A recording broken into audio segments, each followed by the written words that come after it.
এক বিশ্বকাপেই ১৩ গোল। শুনতে অবিশ্বাস্য মনে হলেও এমনই এক রেকর্ড রয়েছে ফুটবল বিশ্বকাপে।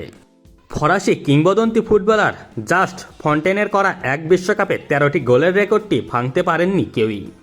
তবে এবারের বিশ্বকাপে একের পর এক গোল করে যাচ্ছেন লিওনেল মেসি এবং কিলিয়ান এমবাপ্পে। অনেকেই মনে করছেন ভাগ্য সহায় হলে ফন্টেনকে ছাড়িয়ে যেতে পারেন এই দুই ফুটবলারের একজন। লিওনেল মেসি এবং কিলিয়ান এমবাপ্পে দুজনই ফিফা বিশ্বকাপের ২৩তম আসরে এখনও পর্যন্ত করেছেন ৮টি করে গোল। তাদের দলও ইতিমধ্যে সেমিফাইনাল নিশ্চিত করেছে। সেখানে জিতলে কিংবা হারলেও ২টি করে ম্যাচ খেলার সুযোগ পাবেন দুজনই। জিতলে খেলবে ফাইনালে, হারলে তৃতীয় স্থান নির্ধারণী ম্যাচে। গ্রুপ পর্বে নিজেদের প্রথম ম্যাচে আলজেরিয়ার মুখোমুখি হয়েছিল বর্তমান বিশ্ব চ্যাম্পিয়নেরা। সেই ম্যাচে হ্যাটট্রিক করে আর্জেন্টিনাকে ৩-০ গোলের বড় জয় উপহার দিয়েছিলেন মেসি।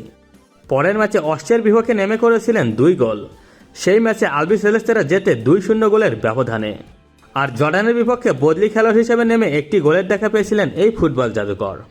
এদিকে নকআউট পর্বে মোট ৩টি ম্যাচ খেলে ২টি গোল করেছেন মেসি। একমাত্র কোয়ার্টার ফাইনালে সুইজারল্যান্ডের বিপক্ষে পাননি কোনো গোলের দেখা।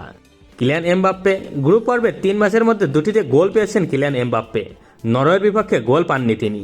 সেনেগাল এবং ইরাকের বিপক্ষে খেলতে নেমে করেছিলেন ২টো করে গোল। এদিকে সেরা ৩২-এর খেলাতেও ২টি গোল করেছেন এই ফরাসি স্ট্রাইকার। আর পরের ২ ম্যাচে পেয়েছেন ১টি করে গোল।